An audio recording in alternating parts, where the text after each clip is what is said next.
Hello everyone, this is Anil Singh, your maths faculty, and right now COVID-19 already hamper in our life and our education system. So we are already decided for that कि हम लोग एक online platform यहाँ पे आपको provide करा रहे हैं अभ्युदय योजना के तहत। और मैं ऑफलाइन क्लासेस में आपको एक क्लास ट्रायंगल की पढ़ा चुका हूँ और आज मैं उसकी दूसरी क्लास पढ़ा रहा हूँ। ठीक है, तो मैं ये आपको बताना चाहता हूँ कि पहले तो ट्रायंगल में हमें क्या क्या पढ़ना है, उसके अकॉर्डिंग हम लोग आगे बढ़ेंगे उसमें। ठीक है, तो चलिए, एक क्लास में हम लोगों ने कुछ बेसिक चीज़ें देखी थी, तो पहले मैं उसको बता देता हूँ कि हमने बेसिक चीज़ें क्या क्या देखी थी, उसके बाद फिर मैं आगे प्रोसीड करूँगा। ठीक है, तो देखिए, सबसे पहले हम बात कर रहे हैं ट्रायंगल की।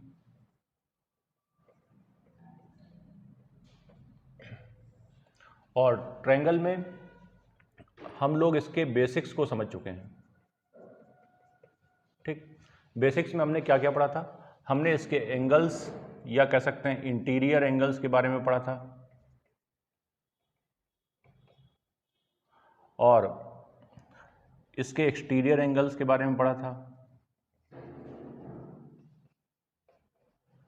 मैं ऑलरेडी आपको बता चुका हूँ कि अगर ट्रायंगल है कोई भी, उसके इंटीरियर एंगल का सम क्या होगा?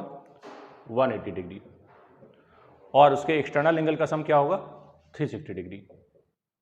ठीक उसके बाद ये हम सब जानते हैं कि किसी भी ट्रायंगल में 3 sides, 3 angles, 3 vertex, 3 Heights, all one dimensional things are already 3 in triangle, any kind of triangle actually.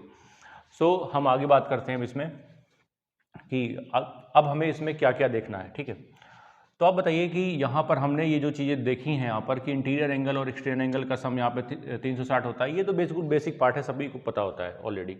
ठीक है, बट हम लोग आज क्या पढ़ने वाले हैं वो देखते हैं।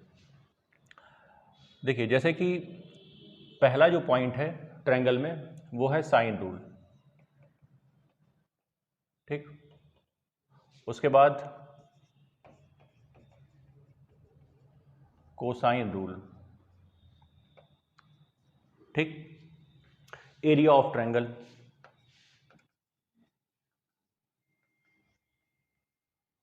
Area of triangle. तो इसके अलावा और भी बहुत सारी चीज़ें जैसे सेंटर्स ऑफ ट्रायंगल।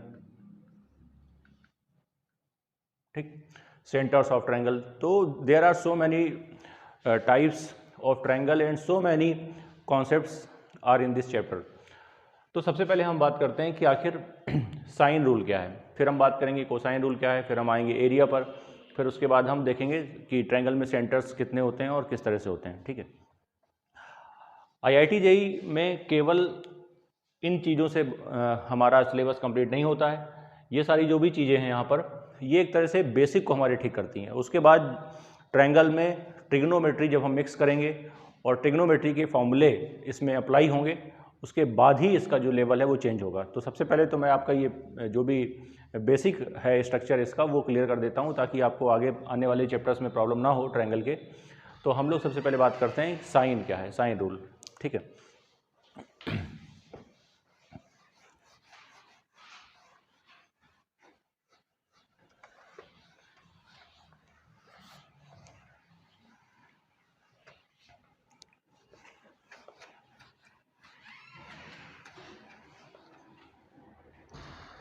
देखिए साइन रूल क्या कहता है पहले समझते हैं।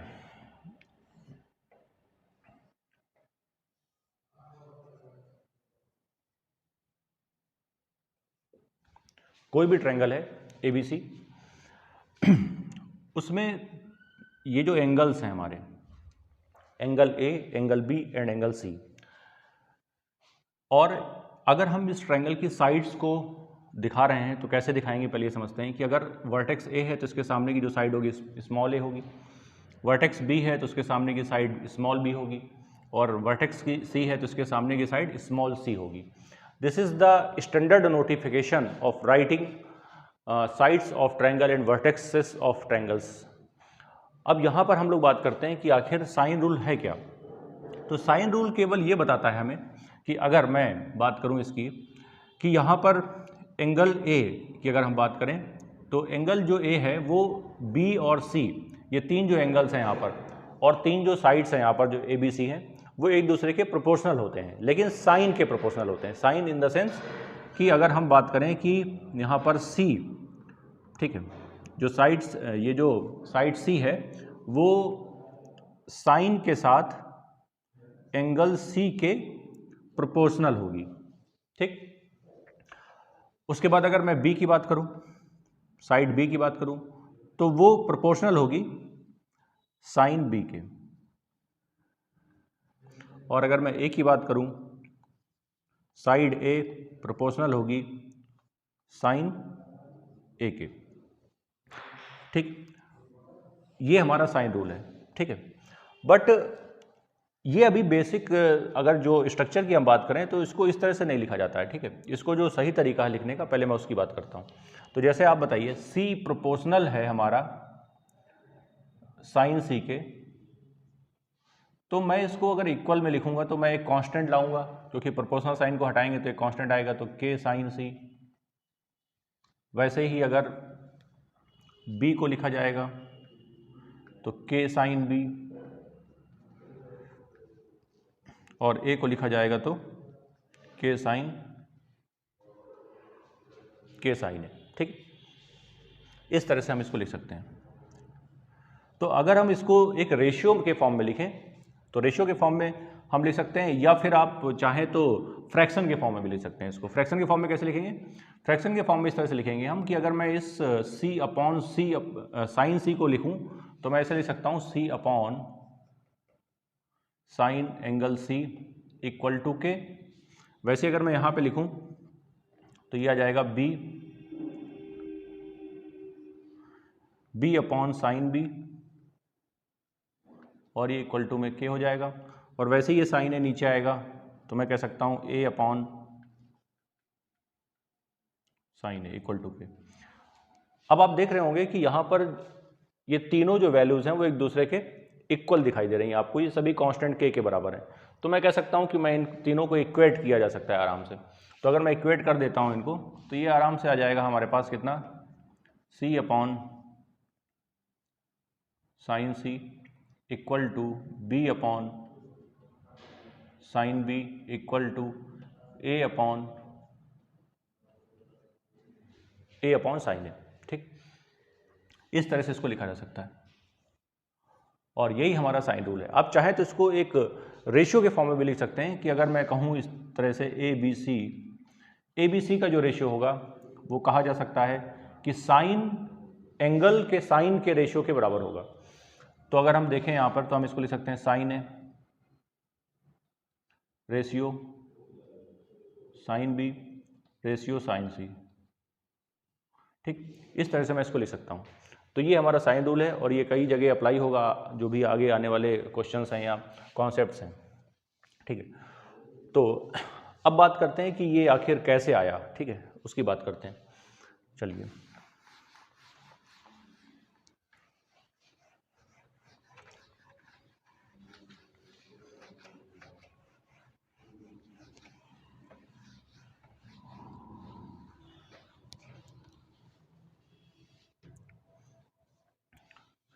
देखिए, इसको अगर मुझे थोड़ा सा प्रूफ करना है तो मैं यहाँ से क्या करूँगा, एक परपेंडिकुलर ड्रॉ करूँगा साइड बी सी पर, ठीक है। परपेंडिकुलर का डायरेक्टली मीनिंग होता है कि एक ऐसी लाइन जो बेस पर डायरेक्टली 90 डिग्री का एंगल बनाएगी। तो अगर मैं यहाँ से एक डायरेक्ट परपेंडिकुलर डालता हूँ बी सी पर और ये डी पर जाके मिलेगा, मैं चाहूँ तो एक और परपेंडिकुलर यहाँ से ड्रॉ कर सकता हूँ बी से अगर वर्टेक्स बी से डालें हम ए सी पर, तो इस तरह से आप बना सकते हैं इसको, ठीक है। और ये पॉइंट अगर आप ई लेना चाहें तो ले सकते हैं। चलिए, अब बात करते हैं कि आखिर यहाँ पे क्या है, कौन से रूल्स हैं जो लगने वाले हैं, ठीक है। तो आप बताइए, अगर मैं यहाँ पर triangle in triangle A B D, अगर मैं ट्रायंगल ले लूँ कौन सा, ए बी डी, तो आप बताइए ट्रायंगल ए बी डी में क्या होगा। अगर मैं साइन बी लगाता हूँ यहाँ पे, तो आप बताइए अगर थोड़ा बहुत ट्रिग्नोमेट्रिक आइडिया है तो यहाँ पे साइन क्या होता है, परपेंडिकुलर अपॉन हाइपोटेन्यूज। तो परपेंडिकुलर क्या हो जाएगा, इस एंगल के हिसाब से परपेंडिकुलर होगा AD, ठीक, इस ट्रायंगल के हिसाब से परपेंडिकुलर क्या होगा AD, और हाइपोटेन्यूज क्या हो जाएगा C, ठीक है। और अगर मैं आपसे कहूँ कि यहाँ पर हम एक और ट्रायंगल ले लें, या मैं ऐसे भी लिख सकता हूँ इसको कि अगर मैं AD लिखूँ यहाँ पर, तो AD आप बता सकते हैं कितना आ जाएगा, C साइन B आ जाएगा, कितना आ जाएगा, C साइन B आ जाएगा, ठीक है। और वैसे ही अगर मैं ट्रायंगल एक बार ADC ले लूँ, ठीक है, इन ट्रायंगल ADC, तो यहाँ पर क्या होने वाला है, देखिए यहाँ पे मैं साइन C अप्लाई कर सकता हूँ, ठीक है, साइन C लगाऊंगा, तो साइन C क्या होगा, परपेंडिकुलर अपॉन हाइपोटेन्यूज। तो यहाँ से फिर से आ जाएगा AD अपॉन हाइपोटेन्यूज क्या हो जाएगा यहाँ पर AC, ठीक है, या मैं डायरेक्टली B ले सकता हूँ यहाँ पे। तो आप बताइए AD कितना हो जाएगा, B साइन C, ठीक है, इस तरह से आ जाएगा ये। और आप ये बताइए मुझे, अगर मैं यहाँ पर इन दोनों को डिवाइड कर देता हूँ एक दूसरे से, तो क्या आएगा, ये डायरेक्टली यहाँ पे AD अपॉन AD यहाँ पे आ जाएगा, और ये 20 यहाँ पर C साइन ये आ जाएगा। और आप देखिए ये कैंसिल हो जाएगा तो 1 हो जाएगा। अगर ये 1 हो गया है तो 1 इक्वल टू क्या आ गया हमारे पास, B sine C upon C sine B, इस तरह से ही आ जाएगा। और आप बताइए जब मैं क्रॉस मल्टीप्लाई करूँगा तो क्रॉस मल्टीप्लाई में क्या आएगा, C sine B equal to B sine C। तो देखिए अगर मैं यहाँ पे रेशो की बात करूँ तो ये B इधर आएगा तो C वहाँ पर चला जाएगा, तो B नीचे आएगा और C यहाँ पर आएगा। तो ये एक तरह से हमने साइन B अपॉन B या साइन C अपॉन C, या इसको आप इसको उल्टा भी ले सकते हैं, B अपॉन साइन B और C अपॉन साइन C, इस तरह से भी लिखा जा सकता है, ठीक है। उसी तरह से अगर मैं ट्रायंगल एक बार दूसरा ट्रायंगल ABE ले लूँगा और फिर एक बार BEC ले लूँगा, तो इससे ये फिर से एक आ जाएगा यहाँ पे साइन, क्योंकि वहाँ पे फिर एंगल A वहाँ पर इंक्लूडेड होगा, और जैसे ही एंगल A आएगा तो एक रिलेशन और बनेगा, वो इसके जस्ट इक्वल में आएगा, और इक्वल में क्या आएगा, साइन A अपॉन A, और इस तरह से साइन रूल प्रूफ हो जाता है, ठीक है। तो ये एक तरह से बेसिक कॉन्सेप्ट है इसका, और साइन रूल बहुत ही ज़्यादा इंपॉर्टेंट है क्योंकि आगे आने वाले जो भी चैप्टर्स हैं वहाँ पे ये डायरेक्टली अप्लाई होता है, ठीक है। तो इस तरह से ही हम लोगों ने इसको प्रूफ किया, आप इसको देख लीजिए आराम से, और फिर हम लोग इसको आगे देखेंगे कि किस तरह से अप्लाई होगा हमारे आने वाले चैप्टर्स में और ट्रायंगल्स में, ठीक है।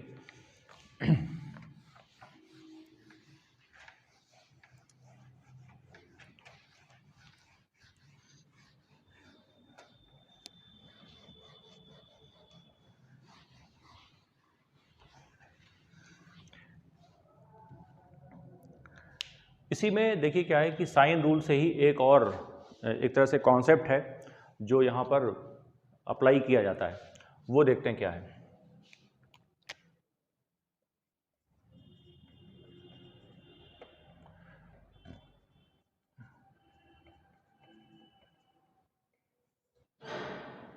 इसको बोलते हैं नेपियर्स एनालॉजी, ठीक है। ये क्या है जरा देखें, अगर मैं लिखूं tan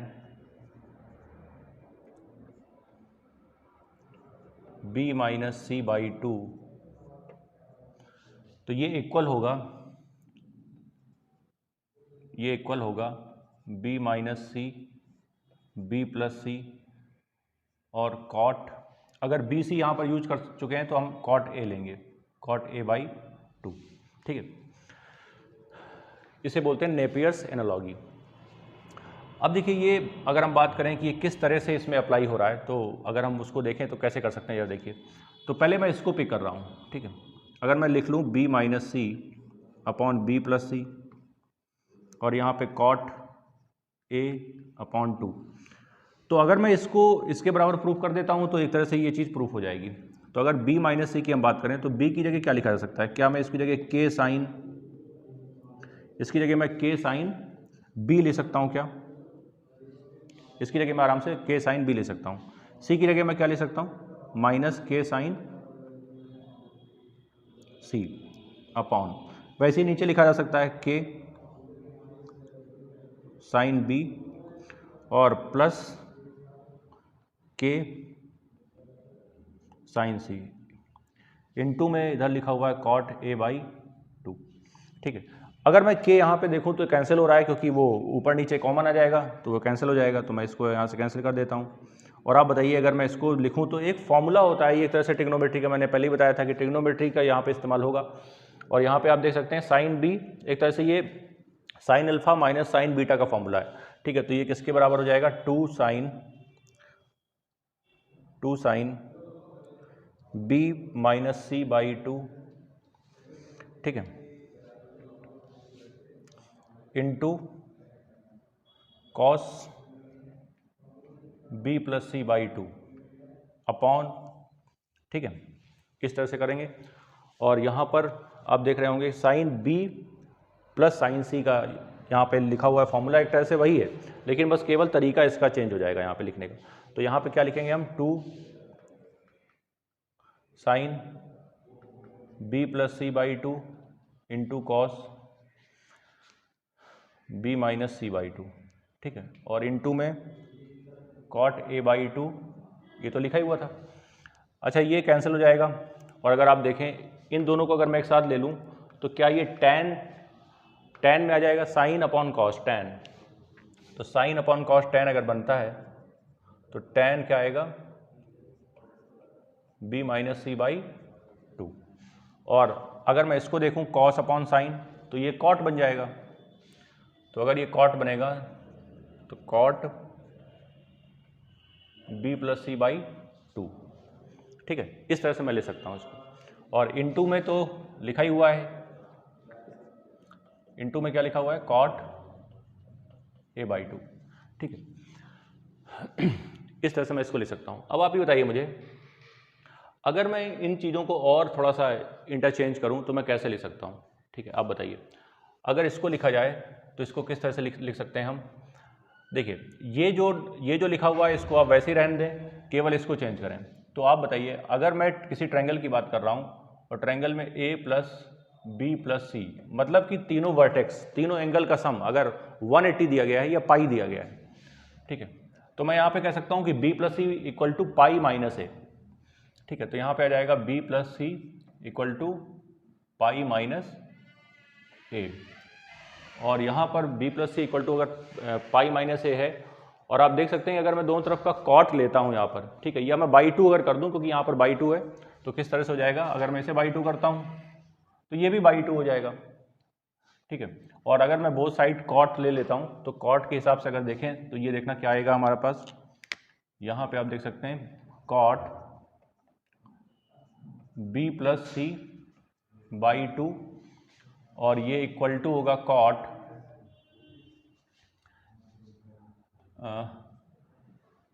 यहाँ पे आप पाई बाई टू ले सकते हैं ना, pi by two minus A by two. और आप बताइए कि अगर मैं इसकी जगह पे ये चीज़ ले सकता हूँ यहाँ पर, तो आप बताएंगे मुझे कि ये 90 है, 90 माइनस ए, ट्रिग्नोमेट्री के हिसाब से अगर देखा जाए 90 माइनस ए है, मतलब कि फर्स्ट क्वाड्रेंट की बात हो रही है। फर्स्ट क्वाड्रेंट में all trigonometric ratios are positive, तो हम ये कह सकते हैं कि यहाँ पर ये जो कॉट होगा ये पॉजिटिव होगा, है ना। और पॉजिटिव होने के साथ साथ जो 90 वाले जो जितने भी रेशियोज हैं, 90 प्लस 90 माइनस वाले, वो सारे मतलब 90 प्लस हो या 90 माइनस हो वो चेंज होगा, मतलब इंटरचेंज होने का मतलब कॉट 10 में बदल जाएगा, साइन कॉस में बदल जाएगा, इस तरह से होता है। तो कॉट जो है वो 10 में बदल जाएगा। तो जब ये हम लिखेंगे इसको तो ये आएगा 10 ए बाई टू, और इसके साथ ये मल्टीप्लिकेशन में है कौन सा number, cot A by two. तो आप बताइए ये तो कैंसिल हो जाएगा, जब ये कैंसिल हो जाएगा तो ओनली हमारे पास क्या बचेगा, 10 B minus C by two. ठीक है, अपने पास केवल बचेगा 10 B minus C by two. तो देखिए एक तरह से हमने डायरेक्टली ये प्रूफ कर दिया है कि ये जो वैल्यू है, ये वाली जो वैल्यू है, ये हमने 10 B minus C by two में प्रूफ कर दिया है। ठीक है, तो हम ये कह सकते हैं कि एक तरह से ये डायरेक्ट अगर कहीं पे इस्तेमाल करना हो तो हम इसको इस्तेमाल कर सकते हैं। ठीक है, तो आप एक बार चेक कर लीजिए और देखते हैं फिर इसके आगे। ठीक है,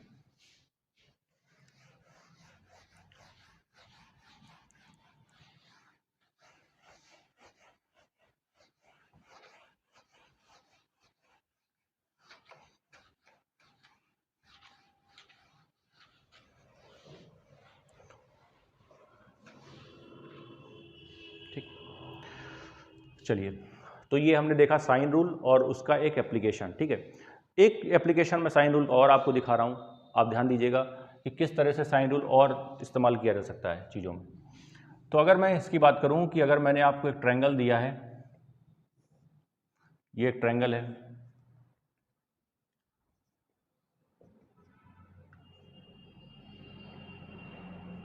ठीक, अगर ये वाला एंगल 120 डिग्री है, 120 डिग्री है, और ये BC जो है वो AB के बराबर है, यहाँ पे जो दिया गया है कंडीशन वो AB इक्वल टू BC है।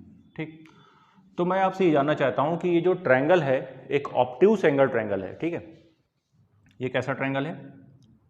एक ऑब्ट्यूज एंगल ट्रायंगल है, एक ऑब्ट्यूज एंगल ट्रायंगल है। और ऑब्ट्यूज एंगल ट्रायंगल की डायरेक्ट जो रूल है इसका वो यही होता है कि अगर कोई भी एक एंगल अगर 90 से ज़्यादा हो जाएगा तो वो ऑब्ट्यूज एंगल ट्रायंगल होता है। ठीक है, तो बट हम उसकी बात नहीं कर रहे हैं, हम केवल ये जानना चाहते हैं कि यहाँ पर ये जो तीन साइड्स हैं, ठीक है, इसका रेशियो क्या होगा। ठीक है, म्यूचुअली इसका रेशियो क्या होगा एक दूसरे के साथ, तो वो देखते हैं। तो आप बताइए कि अगर ट्रायंगल ABC दिया गया है और वहाँ पर एक एंगल 120 है, तो आप बताएंगे कि अगर दो साइड इक्वल हैं तो इतना आई थिंक मैं समझता हूँ पता होगा लोगों को कि अगर दो साइड इक्वल हैं तो उसके आमने सामने की साइड्स भी इक्वल होंगी। सॉरी, अगर दो साइड्स इक्वल हैं तो उसके आमने सामने के एंगल्स भी इक्वल होंगे। तो आप बताइए कि अगर ये 120 है तो कितना हमारे पास बचा हुआ है? 60, तो 60 इक्वली डिवाइड हो जाएगा B और C में। तो अगर यहाँ पर देखा जाए तो 30 डिग्री आएगा और यहाँ पे भी कितना आएगा? 30 डिग्री आएगा। और अकॉर्डिंग टू साइन रूल, अगर यहाँ पर हम कॉन्सेप्ट की बात करें, हमें पता है कि जो एंगल का रेशियो, एंगल के साइन के एंगल का रेशियो होगा वो डायरेक्टली साइड के रेशियो के बराबर होगा। ठीक, तो अगर आप देखें तो यहाँ पे लिखा जाएगा साइन A, ठीक, साइन के साथ एंगल्स लेने, रेशियो साइन B और ये रेशियो साइन C। ठीक, जो रेशियो साइन के साथ एंगल्स का होगा वही रेशियो साइड्स का होगा। तो मुझे साइड्स तो पता नहीं है, मुझे तो केवल एंगल्स पता है, तो मैं एंगल्स को यहाँ पे अप्लाई करूँगा और उससे साइड्स का रेशियो आएगा। तो आप बताइए, अगर मैं यहाँ पे देखूँ साइन A मतलब यहाँ पर एंगल A कितना है? 30 डिग्री। ये कितना है? 120 डिग्री। और ये वाला एंगल कितना है? 30 डिग्री। तो अगर मैं यहाँ पे 30 डिग्री डालूंगा तो आप बताइए 30 डिग्री डालते ही यहाँ पर साइन 30 अप्लाई होगा और साइन 30 कितना होता है? 1/2। तो हम यहाँ पे लिखेंगे 1/2 रेशियो। अब देखिए लिखा है यहाँ पर 120 डिग्री।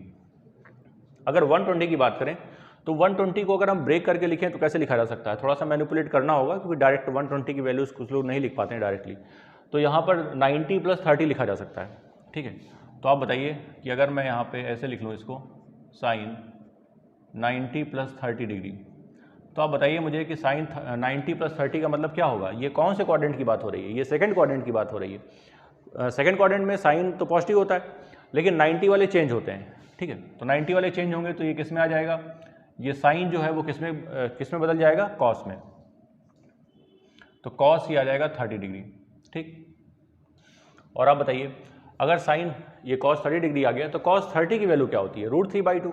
तो मैं यहाँ पे क्या लिखूंगा? √3/2। और यहाँ पर साइन 30 अगेन आ रहा है तो यहाँ पे फिर से 1/2। और जब मैं 2 का मल्टीप्लाई थ्रू आउट कर दूंगा तीनों रेशियोज में, क्योंकि रेशियो को सही करना है, बैलेंस करना है, तो उसमें जो बेस है नंबर वो उसको हटाना होगा हमें। तो जब मैं 2 का मल्टीप्लाई करूँगा तो बताइए क्या ये 1 आएगा, यहाँ पे √3 आएगा और ये भी 1 आएगा क्या? तो इसका मीनिंग क्या है? देखिए इसका मीनिंग ये है कि 120 के सामने आ रहा है √3, है ना, 30 के सामने आ रहा है 1 और यहाँ पे 30 के सामने आ रहा है 1। तो इसका मीनिंग ये है कि ये दोनों साइड्स तो इक्वल थी, तो इससे हमें डायरेक्टली समझ में आ भी रहा है कि ये दोनों साइड्स इक्वल हैं। तो ये 1 हो जाएगा, ये 1 हो जाएगा और इसके 120 के सामने √3 हो जाएगा।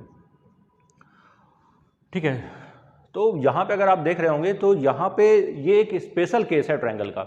अगर ऑब्ट्यूज एंगल ट्रायंगल की बात करें तो ये उसका एक स्पेशल केस है कि कभी भी अगर ऑब्ट्यूज एंगल ट्रायंगल में 120 डिग्री आता है और दो साइड्स इक्वल हो जाती हैं तो ये 30-30 120 का केस बनता है। और यहाँ से हमें ये पता चल जाता है कि साइड्स का रेशियो क्या होगा। तो आप इसको डायरेक्ट एज अ रिजल्ट याद रख सकते हैं कि अगर कभी भी ऑब्ट्यूज एंगल ट्रायंगल है, 120 डिग्री का ऑब्ट्यूज एंगल ट्रायंगल अगर है, तो वहाँ पे जो साइड का रेशियो होता है या कह सकते हैं जो दो इक्वल साइड्स हैं उसका √3 टाइम्स होता है 120 के सामने वाली साइड्स। अब इसको अगर मैं अप्लाई करने के बारे में सोचूं तो मैं इस तरह से इसको अप्लाई कर सकता हूं कि अगर अब इसको जैसे बिल्कुल एज इट इज नहीं रटना है, आप इसके कॉन्सेप्ट को समझिए कि ये क्या बताया गया है। बताया ये गया है कि अगर कभी भी ऑब्ट्यूस एंगल ट्रायंगल आता है ऐसे, ठीक है, 120 डिग्री के साथ, और इसमें यहाँ पे दो साइड्स इक्वल अगर दे दी जाएं, अगर मैं कह दूं कि ये साइड 5 है, ये 5 है, और ये 120 डिग्री का एंगल है और ये दोनों साइड बराबर हैं, तो ऑब्वियसली ये दोनों साइड अगर बराबर हैं तो इनके आमने सामने के एंगल्स भी बराबर होंगे। तो ये 30 होगा और ये 30 होगा, ये तो मैं जानता हूं। अब जैसे ही मैंने ये पेयर चेक किया 30, 30, 120 का, तो यहां से तुरंत पता चल रहा है मुझे कि ये वाली जो साइड होगी वो इस साइड का √3 टाइम्स होगी, मतलब 5√3 होगी, ठीक, 5√3 होगी। तो इसके थ्रू अगर हम देखें तो ये आराम से 5√3 आ जाएगा, ठीक है। चलिए, तो ये एक तरह से हमने एक छोटा सा एप्लीकेशन देखा साइन रूल का, और भी बहुत सारे हैं, ठीक है, वो आगे हम लोग देखेंगे।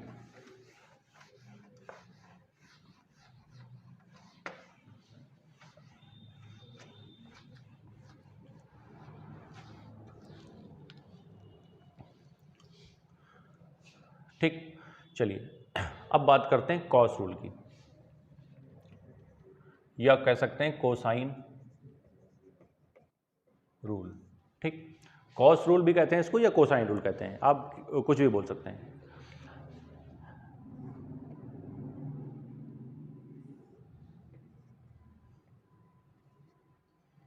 ठीक है, ये ट्रायंगल ABC है, इसके सामने जो साइड है वो A है, इसके सामने जो साइड है वो B है, और इस वर्टेक्स C के सामने जो साइड है वो C। स्टैंडर्ड लिखने का तरीका यही होता है, बाकी क्वेश्चंस के अकॉर्डिंग चीज़ें बदलती रहती हैं, ये हमेशा फिक्स नहीं है। बट हाँ, अगर कोई चीज़, कोई रिजल्ट की तरफ हम जा रहे हैं या कोई रिजल्ट प्रूव कर रहे हैं, तो एक ये स्टैंडर्ड तरीका होता है कि एक हमारे दिमाग में वो चीज़ सेट हो जानी चाहिए कि आखिर किस तरह से चीज़ों को लिखा जाता है। बाकी चेंजेस होते रहते हैं मैथमेटिक्स में, ऐसा बिल्कुल फिक्स नहीं है कि जिस चीज़ को एक बार लिख दिया गया है वो चेंज नहीं होगा, चेंज होगा, बट वो डिपेंड करता है क्वेश्चंस के स्टैंडर्ड पर और उसकी लैंग्वेज पर, ठीक है। तो वैसे ही अगर हम यहाँ पर देखें, हम तो यहाँ पर रिजल्ट प्रूफ कर रहे हैं, तो यहाँ पर हमें उससे ज़्यादा मतलब नहीं है। तो कोसाइन रूल है क्या, सबसे पहले अगर ये देखा जाए तो देखिए, कॉस रूल को पहले मैं लिख देता हूँ कि है क्या। जैसे मान लीजिए मैं आपसे कहूँ कि कॉस B, ठीक है, कॉस B, तो इसको कैसे लिखेंगे हम, इसको हम ऐसे लिखेंगे A² + C² - B² upon 2AC, ठीक, इस तरह से लिखेंगे। अच्छा, हमेशा ट्रायंगल के जो भी फॉर्मूले हैं ट्रायंगल के, उसको लिखने का तीन नंबर ऑफ वेज जरूर होते हैं, मतलब कि ये सिमेट्रिकल चलते हैं, एक तरीका नहीं हो सकता। ट्रायंगल के किसी भी फॉर्मूले को लिखने का टोटली अगर देखा जाए 3 तरीके होते हैं, ठीक है, 3 वेज। डायरेक्टली हम इसको कह सकते हैं कि डायरेक्टली हम इसमें 3 तरीके से लिख सकते हैं। तो आप बताइए, कॉस अगर मैं C लिखूं यहाँ पर, तो आप एक पैटर्न को देखिए कि क्या सिमेट्री क्या चल रही है। सिमेट्री ये चल रही है कि यहाँ पे जो भी एंगल हमने लिया है वो यहाँ पे इसके जस्ट सामने वाली जो साइड है वो माइनस में जाएगी, ठीक है। और अगर आप ये देख रहे होंगे तो यहाँ पर A² + B² - C² अपॉन में क्या आएगा 2AB, ठीक। और अगर मैं साइन A लिखूं, ठीक, अगर मैं कॉस A लिखता हूं तो फिर क्या होगा,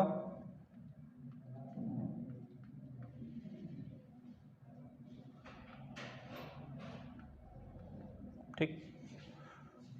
तो सिमेट्री क्या चल रही है वो आप देख सकते हैं कि यहाँ पर जो भी एंगल है वो यहाँ माइनस में होगा, और इस तरह से अगर यहाँ पर AB है तो नीचे AB होगा, AC है तो नीचे AC होगा, अगर BC है तो नीचे BC होगा, ठीक है, इसी तरह से चल रहा है। अगर मैं इसके थोड़ा सा प्रूफ की तरफ जाऊँ, तो प्रूफ अगर मैं इसका देखूँ तो देखिए, अब थोड़ा सा इसमें हमें ड्रॉ करना होगा एक परपेंडिकुलर।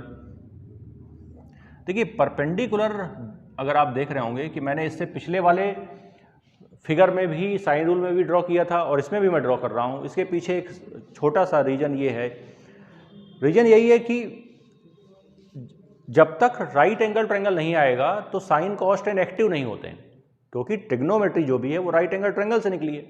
तो जब तक कि राइट एंगल ट्रायंगल फॉर्मेशन नहीं होगा तो वहाँ पर साइन, कॉस, टेन डेवलप नहीं हो सकते हैं, ठीक है। तो यहाँ पे अगर देखा जाए तो यहाँ पे ये अगर 90 डिग्री है, क्योंकि मैंने परपेंडिकुलर ड्रॉ किया है, एक परपेंडिकुलर अगर मैं इसको L लिख लूँ और एक परपेंडिकुलर मैं इसमें ऐसे डाल लूँ और मैं यहाँ पे m ऐसे बना लूँ, ठीक है। तो आप बताइए मुझे, अगर यहाँ पर कॉस में लगाता हूँ, है ना, कॉस जानते होंगे आप, बेस अपॉन हाइपोटेन्यूज होता है। तो अगर मैं कॉस बी लगाता हूँ यहाँ पे, मैं अच्छा ट्रायंगल कौन सा ले रहा हूँ मैं, ट्रायंगल अभी मैं ले रहा हूँ ABL, clear, ABL।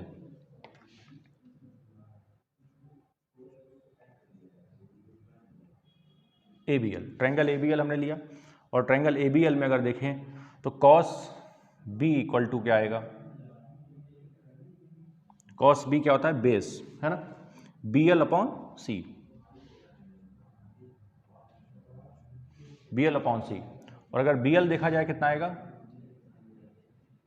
C cos B, ठीक है। वैसे ही अगर मैं ट्रायंगल ALC की बात करूं और यहां पे कॉस सी लगा दूं, ठीक है, ये एक रिजल्ट आ गया है, इसको ध्यान देना, लास्ट में हम इसको यूज में लाएंगे। तो यहां पे फिर से आ जाएगा कॉस सी, बेस अपॉन हाइपोटेन्यूज, बेस क्या है, LC या CL, है ना, अपॉन हाइपोटेन्यूज कितना है, B। इसके लिए हाइपोटेन्यूज ये है और बेस ये वाली लाइन है, मतलब LC। तो आप बताइए यहां से CL कितना आएगा, B इंटू कॉस B, ठीक, B इंटू कॉस C, ठीक है।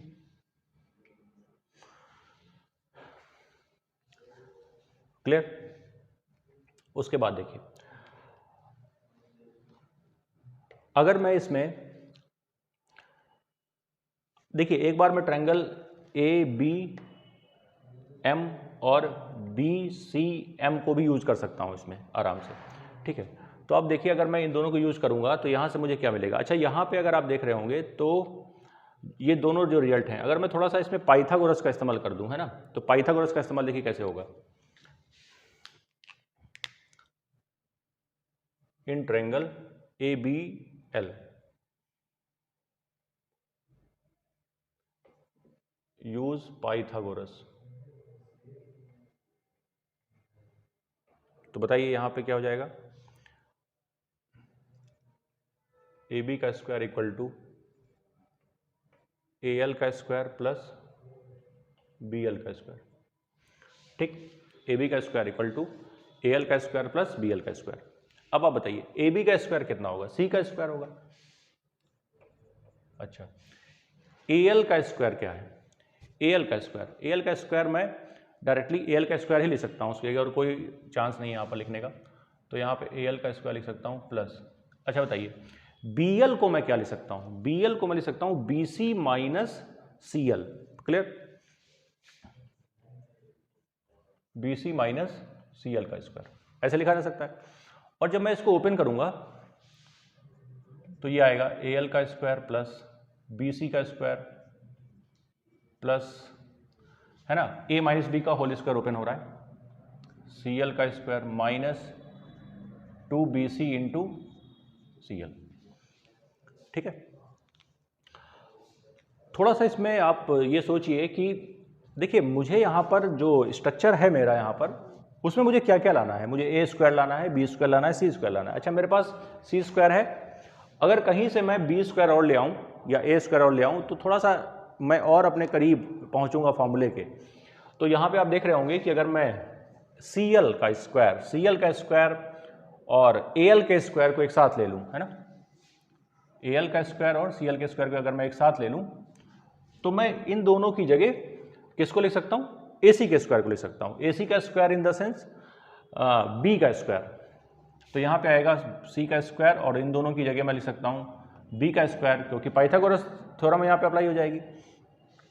अच्छा और क्या बचा, यहाँ पर बचा क्या हमारे पास, अपने पास बचा BC का स्क्वायर, है ना। अच्छा BC क्या है, BC तो A है, तो यहाँ पे आ जाएगा A minus 2 into BC already हम यहाँ पे क्या लिख सकते हैं, BC को A लिख सकते हैं। तो अगर मैं A लिख दूँ और आप ये बताइए मुझे, CL मैं ऑलरेडी यहाँ पे फाइंड कर चुका हूँ, CL की जगह मैं क्या लिख सकता हूँ, CL की जगह मैं B cos C लिख सकता हूँ यहाँ पे, है ना, B cos C लिख सकता हूँ। अब अगर थोड़ा सा इसमें हम इंटरचेंज कर दें तो अपना साइन कॉस रूल आ जाएगा। इसको इधर ले आइए, इसको उधर ले जाइए। तो यहाँ पे अगर मैं लिख दूँ 2AB cos C इक्वल्स 2, ठीक है, और ये वाली जो C स्क्वायर है उसको उधर ले जाइए। तो cos C इक्वल टू क्या आएगा यहाँ पर,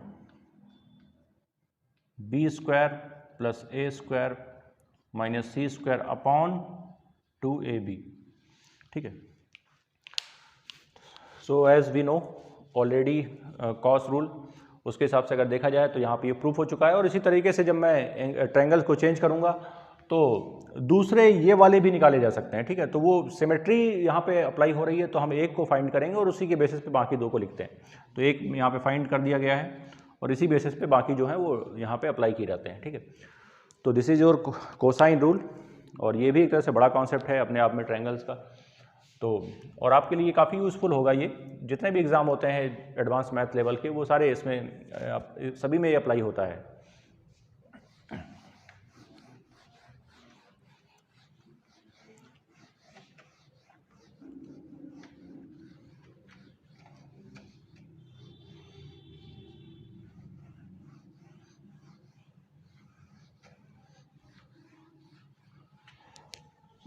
अच्छा, यहाँ पर एक प्रोजेक्शन फॉर्मूला भी होता है ना। देखते हैं कि प्रोजेक्शन फॉर्मूला क्या है।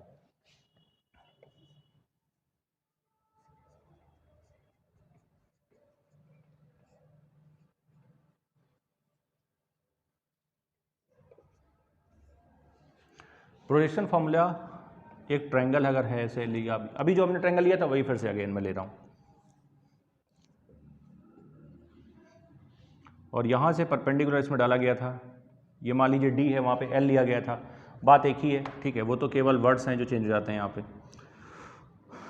अगर यहाँ पे देखा जाए C के सामने स्मॉल c, A के सामने स्मॉल a, B के सामने स्मॉल b, ऐसा ले सकते हैं। और आप बताइए, मैंने cos B यहाँ पर अप्लाई किया था अभी, तो cos B के हिसाब से यहाँ पर क्या लिखा गया था अगर याद हो, cos B क्या था, बेस अपॉन हाइपोटेन्यूज, तो BD अपॉन हाइपोटेन्यूज मतलब C। तो यहाँ पे BD कितना आएगा, C cos B आएगा। और वैसे अगर मैं ADC की बात करूँ, ट्रायंगल ADC की बात करूँ, तो यहाँ पे मैं cos C लगा सकता हूँ। तो cos C क्या आएगा, बेस अपॉन हाइपोटेन्यूज B। तो यहाँ से DC कितना निकल के आएगा, B cos C। अब देखिए, अगर मैं दोनों को ऐड करता हूँ, है ना, तो BD प्लस DC हो जाएगा। ये BD और DC क्या हो जाएगा, ऐड हो जाएगा। तो ये आ जाएगा BD plus DC equals to, BC की वैल्यू लिखते हैं यहाँ पे C cos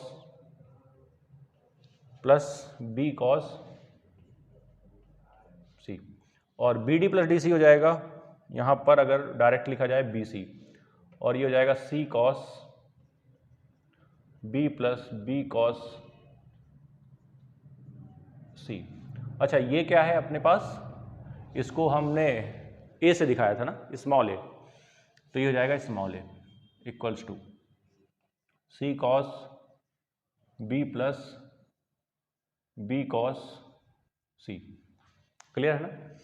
उसके बाद आप देख सकते हैं यहाँ पर कि फॉर्मूला एक तरह से लिखा गया है यहाँ पर, बट इसको तीन तरह से लिखा जा सकता है। अगर आप देखें, अगर मैं यहाँ पे जो, अब ये बिल्कुल रटना नहीं है कि यहाँ पर A अगर आ गया तो यहाँ पे BC और BC ऐसे लिखेंगे, एक ही फॉर्मूला होगा, ऐसा कुछ नहीं है।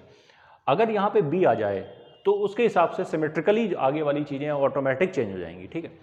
तो आप बताइए मुझे कि अगर मैं यहाँ पे B लिख देता हूँ बाई चांस, तो बताएंगे क्या आ जाएगा, B इक्वल टू, तो अब देखिए यहाँ पे A था तो A कहीं नज़र नहीं आया अपने पास, है ना। तो वैसे ही अगर B होगा तो B आगे कहीं नहीं होना चाहिए, मतलब चीज़ें जो भी होंगी वो A एंड C के फॉर्म में होंगी।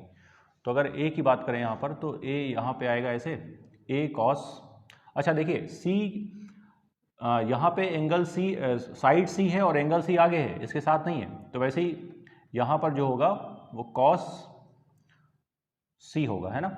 एक साथ दोनों एंगल और साइड एक साथ नहीं आ सकती, अगर साइड आएगी तो एंगल नहीं आएगा और एंगल आएगा तो साइड नहीं आएगी।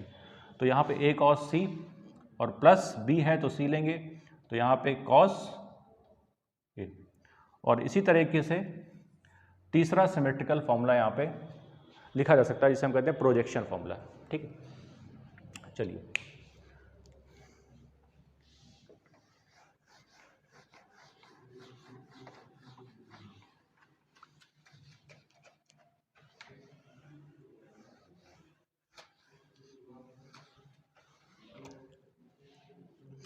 ठीक।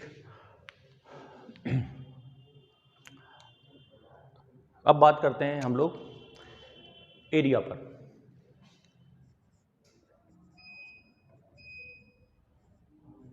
ठीक, अगली जो क्लास होगी ट्रायंगल की उसमें मैं आपको कुछ कोसाइन और साइन रूल के और कुछ क्वेश्चंस कराऊंगा। एरिया आज मैंने आपको ऑलमोस्ट कॉन्सेप्ट एक तरह से रेडी कराने का सोचा है कि मैं आज आपको कॉन्सेप्ट रेडी करा देता हूँ, उसके बाद अगली जो क्लास होगी उसमें क्वेश्चंस और जो आने वाले जो कॉन्सेप्ट है वो इंट्रोड्यूस कराए जाएंगे और फिर उसके क्वेश्चंस नेक्स्ट क्लास में, इस टाइप से कुछ चलेगा। तो एरिया को थोड़ा सा यहाँ पे बताना है मुझे। देखिए एरिया क्या होता है, एरिया मतलब यहाँ पर हम ट्रायंगल के एरिया की बात कर रहे हैं, तो एरिया ऑफ ट्रायंगल की बात हो रही है यहाँ पे, है ना। एरिया ऑफ ट्रायंगल, किसी भी ट्रायंगल का एरिया होता है 1/2 base into 1/2 base into height, या फिर हेरॉन्स फॉर्मूला लगा सकते हैं। ठीक, एस माइनस ए, एस माइनस बी और एस माइनस सी, ऐसे लिख सकते हैं। अच्छा, ये फॉर्मूला तब लगेगा जब बेस और हाइट दी होगी। एक बात और मैं आपको बताना चाहूँगा यहाँ पर कि जो हाइट लिखी हुई है वो एक्चुअली में ओनली हाइट नहीं होती है, करेस्पॉन्डिंग हाइट होती है। करेस्पॉन्डिंग हाइट का मतलब यहाँ पर ये है कि अगर ट्रायंगल लिया गया ऐसे और हाइट मैंने यहाँ से ऐसे डाली, यहाँ पे 90 डिग्री बनाएगी, ये ट्रायंगल ABC है, ठीक है, ये बेस है, तो मैं इसमें ऐसे नहीं लिख सकता हूँ कि ये 1/2 अगर ये B है तो BC इंटू हाइट BE। ठीक है, तो डायरेक्टली हम समझ पा रहे हैं कि this is not the right way of writing area of triangle. ये सही तरीका नहीं है लिखने का, क्योंकि यहाँ पर हम जो भी बेस लेंगे उस पर गिरने वाली हाइट लेंगे, ना कि बेस अगर हमने BC लिया तो हम हाइट BE को नहीं ले सकते हैं। हम यहाँ पर हाइट फिर क्या लेंगे, BC पर गिरने वाली हाइट लेंगे। मतलब कि हाइट अगर मैं AD यहाँ पे ऐसे ड्रॉ करता हूँ तो ये जो हाइट होगी ये एक्चुअली में यहाँ पे BC की जगह में लिखी जाएगी, है ना। हम डायरेक्ट BE को नहीं ले सकते हैं, BE की जगह क्या लिखेंगे, AD, देन ये फॉर्मूला सही होगा।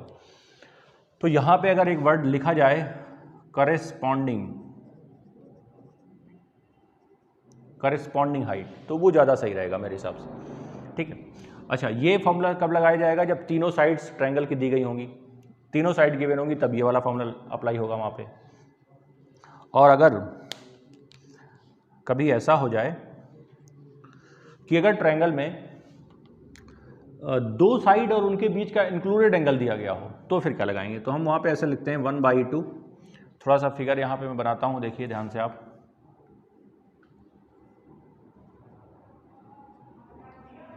ठीक है, अगर ये वाला एंगल दिया गया है, मान लीजिए C के सामने C, B के सामने स्मॉल a, B के सामने स्मॉल b, C के सामने स्मॉल c और इसके सामने, मान लीजिए ये नहीं दिया गया है और यहाँ पे हाइट जो है ये भी मिसिंग है, हाइट भी नहीं है, तो मैं क्या करूँगा, B इंटू सी साइन ए लगाऊंगा। 1/2 B इंटू सी साइन ए, मतलब जब भी दो साइड और उनके बीच का इंक्लूडेड एंगल दिया होगा तो हम फॉर्मूला यही अप्लाई करेंगे, B इंटू सी साइन ए, B इंटू सी साइन ए।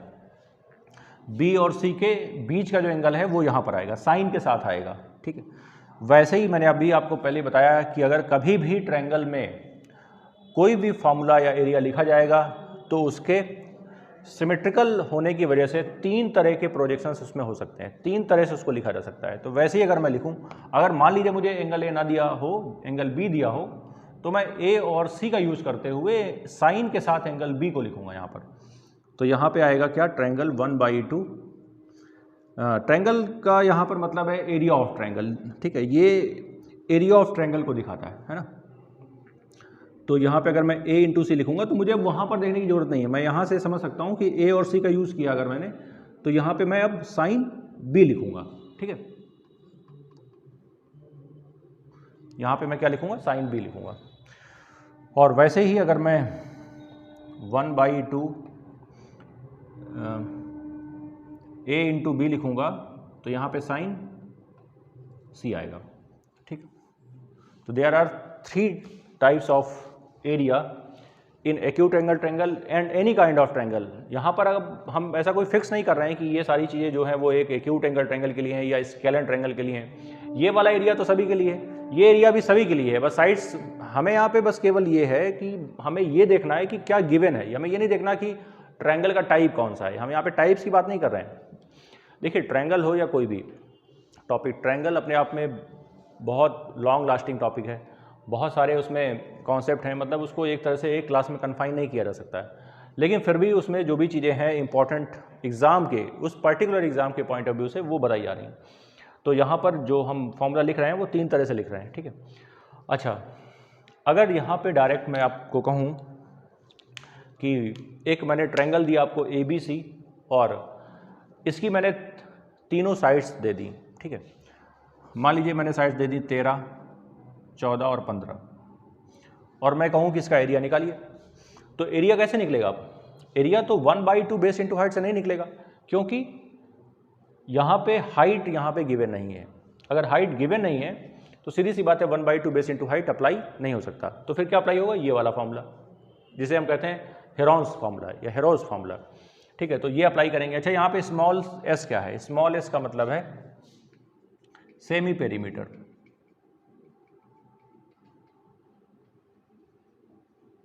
और ये होता है a plus B plus C by 2। तो आप बताइए a plus B plus C का मतलब है sum of sides of triangle,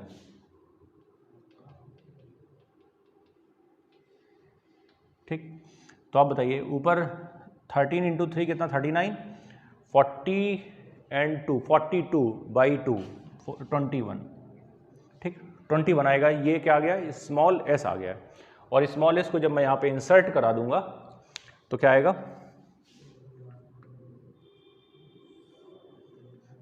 21 into 21 minus 13 what कितना आएगा? 21 माइनस 13 कितना आएगा? 7 + 1 8 आएगा, है ना। और जब मैं 14 माइनस करूँगा तो एक और कम हो जाएगा, और जब मैं 15 माइनस करूँगा तो एक और कम हो जाएगा।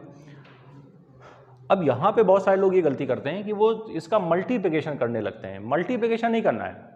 अगर आप मल्टीप्लाई कर देंगे तो एक ये बहुत बड़ा सा नंबर आएगा और उसका आपको स्क्वायर रूट निकालना होगा, जो कि बहुत आसान नहीं होता है, ठीक है। जो बेसिक लेवल के एग्ज़ाम की तैयारी करते हैं लोग, उनको ये सारी चीज़ें बताई जाती हैं, बट जो एडवांस लेवल में है वो इस चीज़ को नहीं जानते हैं बहुत अच्छे से कि वो स्क्वायर रूट फाइंड कर पाएँ। तो इसका सही तरीका ये है कि आप चीज़ों को मल्टीप्लाई ना करके उसको फैक्टराइज फॉर्म में लिखिए। अगर फैक्टराइज फॉर्म में लिखेंगे तो आराम से स्क्वायर रूट निकाला जा सकता है पेयर्स के फॉर्म में, ठीक है। ये आपको बेसिक आइडिया सर्ड का होगा, सर्ड का कॉन्सेप्ट है ये। तो यहाँ पे अगर मैं लिखूँ 7 इंटू 3, ये 2 की पावर 3, 7 2 इंटू 3, तो आप देख सकते हैं यहाँ पे 7 अपने पास कितने हैं? 2 7 है तो एक 7 बाहर आएगा, है ना। और आप बताएं मुझे कि 3 कितने हैं? 2 3 हैं तो एक 3 बाहर आएगा, और जो 2 है वो 3 + 1 4 है, मतलब 2 की पावर 2 बाहर आएगा। तो ये 21 इंटू 4 मतलब 84, ठीक, स्क्वायर यूनिट। 84 स्क्वायर यूनिट जिसमें भी दिया गया है उसमें स्क्वायर में आएगा, ठीक है। ये मेरा आंसर है। तो ये ध्यान रखें कि अगर कभी भी एरिया की साइड, ट्रायंगल की साइड्स 13 14 15 दी गई हैं तो उसका जो एरिया होगा वो कितना होगा? 84 स्क्वायर यूनिट होगा, ठीक है। कुछ चीज़ें डायरेक्ट याद रखनी चाहिए क्योंकि वो बहुत ज़्यादा फ्रिक्वेंटली यूज़ होती हैं, तो अगर हम उसे सही से याद रखेंगे तो दोबारा हमें बार बार कैलकुलेट करने की जरूरत नहीं होगी, हम डायरेक्ट ले सकते हैं उस चीज़ को, ठीक है। तो ये था एरिया इसका। इसमें कुछ चीज़ें मैं और आपको बता रहा हूँ, वो ध्यान दें। जैसे कि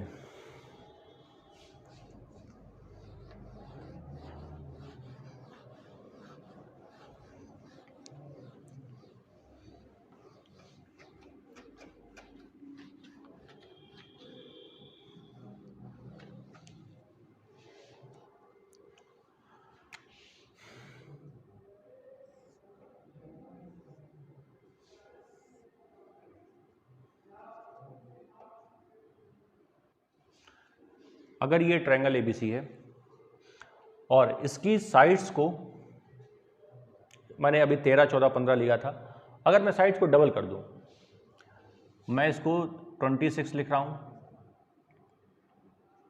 28 लिख रहा हूं,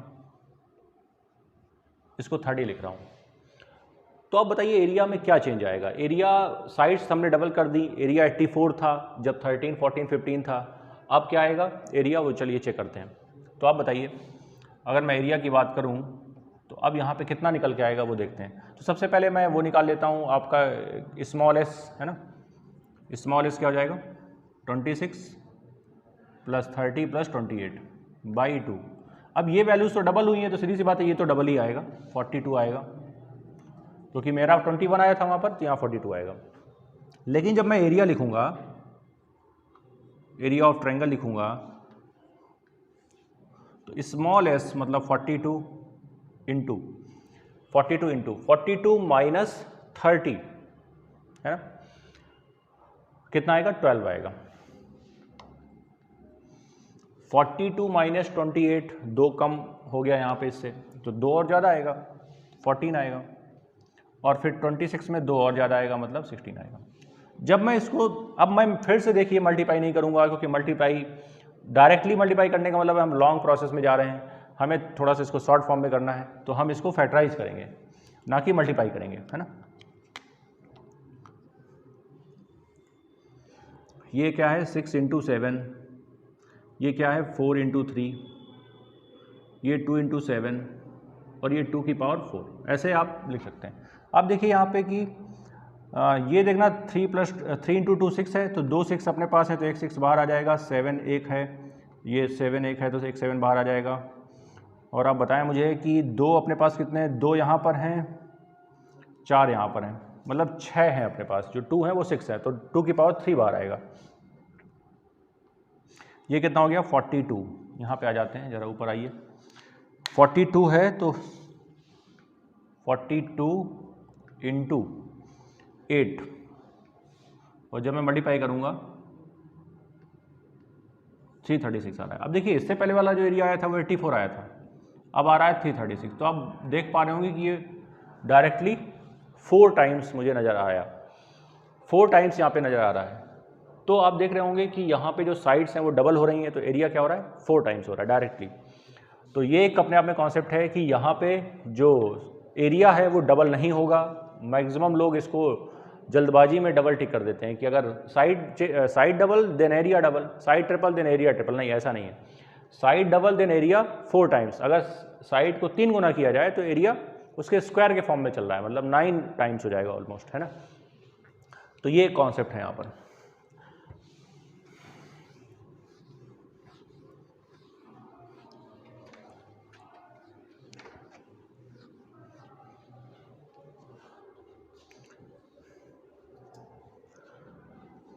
एक और मैं एरिया का आपको क्वेश्चन कराता हूँ, वो देखिए।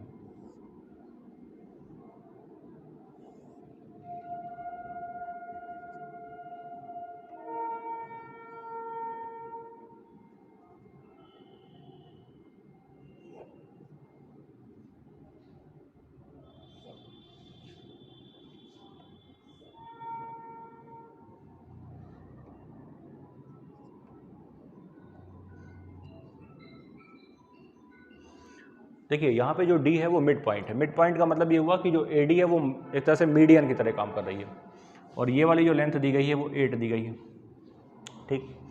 अगर ये 8 है, ये मिड पॉइंट है, तो ये 4 हो जाएगी और ये 4 हो जाएगी, और मुझे बताना है कि इसका ट्रायंगल का ABC का एरिया क्या होगा। फाइंड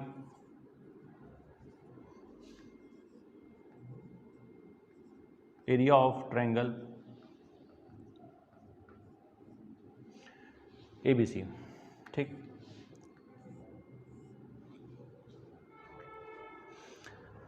आप बताइए कि यहाँ पे जो भी हमने फॉर्मूले देखे, कहीं पर भी आपने ये नोटिस किया होगा कि बिना साइड और बिना हाइट के हम फॉर्मूला नहीं लिख सकते, मतलब कम से कम साइड या हाइट तो दिया होना चाहिए वहाँ पे।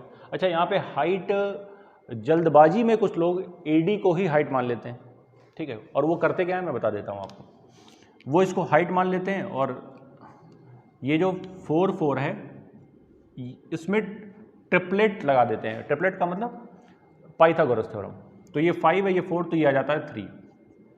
और यहाँ से वो बेस इंटू हाइट अप्लाई करते हैं। तो बेस इंटू हाइट के हिसाब से 1/2 बेस अपने पास है 8 और हाइट है 3, तो ये देखना आंसर आ जाता है 12, जो कि टोटली रॉन्ग है। जो 12 है वो आंसर नहीं है यहाँ पे। क्यों? क्योंकि यहाँ पर ये हाइट नहीं है ना। अब यहाँ पे तो मैंने इस लाइन को काफ़ी थोड़ा सा बेंड करके बनाया है। बहुत सारे लोग इसको ऐसे सीधा ले लेते हैं और वो सोचते हैं कि अच्छा ये हाइट है। तो पहले मैं आपको बता देता हूँ कि अगर ये फिगर थोड़ा सा चेंज किया जाएगा और इसको थोड़ा सा सीधा कर दिया जाए तो भी हाइट नहीं हो पाएगी। जब तक ये दिया ना जाए क्वेश्चन में कि हाइट है, देन हम अपनी तरफ से हाइट नहीं ले सकते, है ना। मतलब कि एक तरह से माध्यिका है, मीडियन है, ठीक है। तो माध्यिका का काम है एरिया को 2 पार्ट में डिवाइड करना और सामने वाली साइड BC को 2 पार्ट में डिवाइड करना है। उसका काम ये नहीं है कि वो हाइट में कन्वर्ट हो जाए और पाइथागोरस थ्योरम लगा दे, नहीं है, इसका ये बिल्कुल मतलब नहीं है। तो आप ही बताइए मुझे कि अगर यहाँ पे हम डायरेक्ट ये अप्लाई कर नहीं सकते हैं तो फिर अप्लाई क्या किया जाए इसमें। हाइट अगर है नहीं, अच्छा हेरॉन्स भी नहीं लगेगा, क्योंकि यहाँ पे हेरॉन्स फॉर्मूला इसलिए नहीं लगेगा कि ये जो साइड है √41 ये अप्लाई नहीं किया जा सकता। मतलब a + b + c जब मैं लिखूंगा तो वहाँ पे सॉल्यूशन हो नहीं पाएगा इसके साथ, क्योंकि वो ऐड ही नहीं होगी, रूट का नंबर है, ठीक है। तो हेरॉन्स भी यहाँ पे नहीं लग पाएगा। तो फाइनली कैसे करें फिर इसको, आप ऐसा करिए कि यहाँ से एक परपेंडिकुलर डालिए, ऐसे एक परपेंडिकुलर डालिए और मैं इस पॉइंट को ले लेता हूँ E। अच्छा, ये परपेंडिकुलर यहाँ से कितनी दूरी पर होगा ये मैं नहीं जानता, मैं मान लेता हूँ कि यहाँ से x दूरी पर होगा, ठीक है, x दूरी पर होगा। तो फिर ये जो लेंथ है ये वाली,